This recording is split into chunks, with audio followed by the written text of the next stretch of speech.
है गजानन जी की कहानी सुनाती हूँ। जैसा कि सबसे पहले गजानन जी की कहानी सुनाई जाती है और सौमित्री माता सभी को स्वाग भरपूर दे। तो एक सेठानी जी थे। तो सेठानी जी बहुत पूजा करती थी गणेश जी की, लेकिन उनको कोई संतान नहीं थी। तो गणेश जी से कहती, जब तक मेरे को औलाद नहीं देंगे गणेश जी महाराज, मैं आपकी पूजा आपकी आराधना तन मन से करूंगी, पर मुझे एक औलाद दे दो। ऐसे करते करते उन लोगों की एज हो गई। तो सेठ जी कहते हैं कि सेठानी औलाद तो होगी कि नहीं होगी, अपन तीरथ तो कर नहीं, तो अब उम्र होती जा रही है, जैसे कि जैसा घुटने वाले काम नहीं करेंगे तो अपन तीर्थ यात्रा तो करिया है। सेठानी बोली नहीं, मैंने तो प्रण लिया है, जब तक गणेश जी मुझे औलाद नहीं देंगे तब तक मैं घर से कहीं भी नहीं जाऊंगी। तो वो करते रहे। भाई सेठ जी बोलते, गणेश जी महाराज इनके साथ साथ में मेरी भी तीर्थ रह जाएगा, तो ना एक सेठानी को एक पुत्र दे दो तो हम तीर्थ यात्रा कर आए। तो गणेश जी महाराज ने सोची कलयुग का जमाना है, अब नहीं सुनेंगे भक्तों की तो अगले जन्म में पहले ही कोई नहीं पूछता और भी पूछेगा कोई। तो उन्होंने उनकी सुनी प्रार्थना सेठ जी की। तो वो 9वें महीने ऐसा सुंदर सा पुत्र हुआ सेठानी को, बढ़ती उम्र में, जैसे राम जी हुए थे दशरथ जी को, उसी तरीके से। फिर वो बोले कि चलो अब तो चले। सेठानी बोली तो सेठानी कहती है कि देखो अभी तो इतनी मुश्किल से बच्चा पैदा हुआ है और अभी छोटा सा है और बीमारियां चल रही है दुनिया भर की, तो अभी हवा लग जाएगी, डेंगू हो जाएगा, वायरल हो जाएगा। नहीं, मैं छोटे बच्चे को लेके कहीं नहीं जाऊं, थोड़ा बड़ा हो जाने तो फिर चलेंगे। ऐसे करके साल 1.5 साल 2 साल का होने को आया तो सेठ बोले आप चले। बोले अब तो स्कूल में डालने का वक्त आ गया, मेरा बच्चा पीछे हो जाएगा, कब का था वहां से आएंगे तीरथ से, तो पहले इसकी पढ़ाई पूरी कर देते फिर आराम से चलेंगे। बच्चा पढ़ लिया लिख लिया, गणेश जी महाराज की कृपा से खूब सरस्वती माता बच्चे के दिमाग में, और खूब अच्छे से पढ़ा और खूब नौकरी वगैरह सब लग गई। तो सेठ जी बोले आप तो चले, अब तो सब कुछ हो गया, कि देखो अभी तो है ना ये नौकरी पे जाता है, कब आएगा, रोटी कब खाएगा, मेरा तो बेटा भूखा मर जाएगा। तो ऐसा करते इसका ब्याह कर देते हैं, तो शादी हो जाएगी तो बहू आ जाएगी, इसको संभालेगी, इसका चिंता नहीं रहेगी, अपन तो बाद में चलेंगे। ऐसे करते उनका गणेश जी महाराज एक अच्छी सुंदर सुगर सी बहू ला दो। तो बहू भी आ गई उनके गणेश जी महाराज की कृपा से, बहुत अच्छी रिद्धि सिद्धि जैसी बहू आ गई। और बोले आप चले, कि देखो दुनिया यूं कहेगी इतनी बड़ी कोठी है जिनके कमरों की कोई गिनती नहीं है, बहू अकेली डरेगी, लोग बात कहेंगे ऐसी सास थी, बहू के माथे गृहस्थी का भार छोड़ के और सबसे सपाटा के लिए चली गई, तो दुनिया मेरे को ताने मारेगी और बहू को भड़काएगी। तो अगर बहू के भी एक बच्चा हो जाए तो ये ना पड़ोसियों के पास बैठेगी ना दुनिया की सुनेगी, अपनी धुन में लगी रहेगी। तो गणेश जी महाराज एक बहू को भी बच्चा दे दो तो हम तीरथ कर आए। तो गणेश जी महाराज ने सोची भाई चलो ये भी मांग पूरी करो। तो बहू को भी ऐसा सुंदर गणेश जी जैसा ही तो प्यारा सा गब्दू सा बच्चा बहू को हो गया। फिर पूछा उन्होंने कि आप तो चले, तो बहू से पूछा, बोले पूछती मेरी बहू से ऐसी बुढ़िया है ना, तो बहू से पूछा, तो बहू बोली कि हाँ बुढ़िया नहीं बोलना ना, सेठानी जी ऐसी सेठानी है बिल्कुल।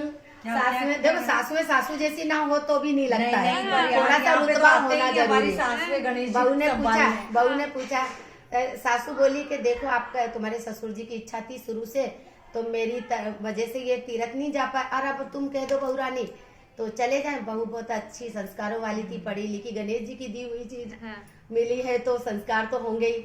तो बोली नहीं सासू जी आप फरमाओ, जो भी होगी सेवा मैं करूंगी, आपकी पैकिंग करूं, आपको क्या चाहिए वो सब में लगूं, आप तीरथ के लिए पधारो। तो अच्छे से तैयारी करी, सब करके सासू माँ की तीरथ की तैयारी कर दी। तो सासू को ध्यान में आया कि मैं तो चली जाऊंगी तो मेरे गणेश की पूजा कौन करेगा। और आजकल की लड़कियां पूजा में ज्यादा बिलीव करती नहीं है, पूजा तो है भाई बड़े बूढ़े करते हैं, नई नवेलियां नहीं करती। तो वो बोली कि देख बहू मैं तो जा रही हूँ, पर मेरे गणेश की देखभाल कौन करेगा। देखभाल यूज किया उसने, पूजा नहीं। बोले मेरे गणेश की देखभाल कौन करे। बोले सासू जी आप बताओ कैसे करूँ देखभाल। तो बोले जैसे अपने बच्चे की करती है वैसे मेरे गणेश की भी करना। पहले उनको दूध पिलाना, उनको नहलाना, फिर खाना बने तो पहली थाली मेरे गणेश को, फिर तुम सब बाद में जिमना, पहले गणेश जी को जिमाना, बस इतना करना। बोले हो सासू जी कभी नहीं, एक को संभालू दूसरे को भी। लेकिन ये भूल गई कि वो गणेश देखभाल है तो है कौन। जैसे सासू जी बाहर निकले तो उन्होंने देखा गणेश जी गणेश करती, वो तो घर में घूमे। तो बोली पता नहीं कौन से कहाँ पे छोड़ गई है, गणेश जी को मिल ही नहीं रहे। तो पीछे पीछे भागी, कहीं सासू जी के पीछे तो नहीं भाग गए। तो मोहल्ले में घूमती फिरी, कोई ने गणेश जी देखे मेरे, कोई ने गणेश जी देखे मेरी सासू जी के, गणेश जी भाग गए कहीं चले गए सासू जी के पीछे पीछे। मोहल्ले वाले कहते बहू भी सासू जैसी पागल है, तो गणेश कैसे मिलेगा, जा तुम्हारी हवेली में देख, कहीं कोने में बैठे होंगे, कोई कमरे में बैठे होंगे। ऐसे करके फिर भागी अपनी हवेली में, गणेश जी गणेश जी गणेश करती घूमे हवेली में। और उनका जो बेटा था छोटा सा, वो रो रो के अधमरा हो गया। गणेश जी बोले कि मेरी वजह से एक नन्ही सी जान दुख पा रही है, तो मेरे को बाहर आना ही पड़ेगा। उन्होंने ऐसा रूप बनाया, छोटे छोटे पाँव, बजनी सी पायल, चमाचम करते आए और बड़ी सी तोंद, और आए भाभी, आवाज जैसे बोले जैसे भाभी। तो देखती बहू तो देखती रही कि मेरा इतना सुंदर देवर सासू जी ने छुपा के रखा हुआ है। तो बोले आप आ जाओ गणेश जी, पहले आप दूध पी लो, नहा लो, बच्चा रो रो के आधमरा हो गया, नहीं तो कहोगे फिर कि बहू ने मेरी देखभाल नहीं करी, सेवा नहीं करी। तो गणेश जी ने सोचा ठीक है, सब उनको चौकी लगाई, नहलाया, दूध पिलाया, सही से करते करते काफी टाइम बीत गया। करते करते तो रोज ऐसे ही करती, रात को सोती बीच में अपने सो लेती, दोनों तरफ एक तरफ बच्चा एक तरफ गणेश जी को सुलाती, ऐसे सुला देती थी। 2 महीने बीते, सासू जी तीर्थ यात्रा से पधारे वापस, आके सीधा एक ही सवाल, बहू मेरे गणेश की देखभाल करी कि नहीं करी? बोले मैं क्यों बताऊं सासू जी, अपने गणेश से पूछो। तो सासू जी बोली ये बहू कैसी है, वो कैसे बताएगा, तो मूर्ति में तस्वीर में है, वो कोई बोलेगा क्या? तो बोली देखूं तो सही इसने कैसे देखभाल करी इतने दिन। तो वो अपना ऐसा लंबा सा ऐसा घूंघट लिया और लेके और अब बरामदे में सो गई। आज और कर दे, आज मैं थकी हुई आई हूँ, एक दिन और कर लो। बहू बोली कोई बात नहीं, इतने दिन करी, हम एक दिन और कर लेंगे। तो वही बोली गणेश जी 2-3 आवाज दी, तब जाके वो आए। गणेश जी बोले अगर आज मैं बाहर नहीं आया तो इतनी मेहनत बहू की झूठी पड़ जाएगी और कलयुग में अपन को कोई मानेगा भी नहीं। तो गणेश जी ने तो और सुंदर रूप बनाया, छमाछम करते बाहर आए। सासू माँ की आंखें फटी रह गई, देखे कि मैंने जो रूप कभी नहीं देखा, पूरी उम्र गुजार दी और बहुत सेडूट उनकी दर्शन करती है, उनकी देख पूजा पाठ करी, उनका आव भगत करी। तो बहू तो मेरे से बड़ी ज्यादा भक्त बड़ी बनी।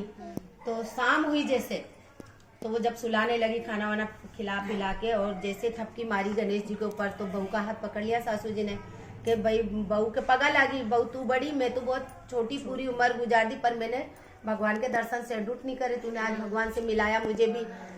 बहू बोली सासू जी बड़े तो आप ही हो, आपने मुझे जो काम बताया मैंने वो मेरी ईमानदारी से किया, तो आप बड़े हो, मैं आपके पगा लागू, आप गणेश जी महाराज के पगा लागो। तो गणेश जी कहते हैं मुझे जिस मन से जो ध्याता है मैं उसे उसी रूप में दर्शन देता हूँ। आपने पुत्र मांगा, नौकरी मांगी, पढ़ाई मांगी, बहू मांगी, पोता मांगा, वो सब दिया, लेकिन बहू ने मुझे मांगा। सही बात। गणेश गणेश गणेश करते करते पूरे मोहल्ले में घूमी, पूरे घर में घूमी, तो इसने मुझे पुकारा, मैं गणेश जी बहू को मिला। हे गणेश जी महाराज जैसे बहू को मिले वैसे सबको मिला, सासू की इच्छाएं पूरी हुई वैसे सबकी इच्छाएं पूरी करना, कहता ने सुनता ने उकारा करता ने, अपना सारा परिवार ने राजी खुशी रखे। गणेश जी महाराज आदि हो तो पूरी करना, पूरी हो तो स्वीकार करना। और कितनी अच्छी सुनाई कि आंखों में आंसू आ गए। गणेश जी महाराज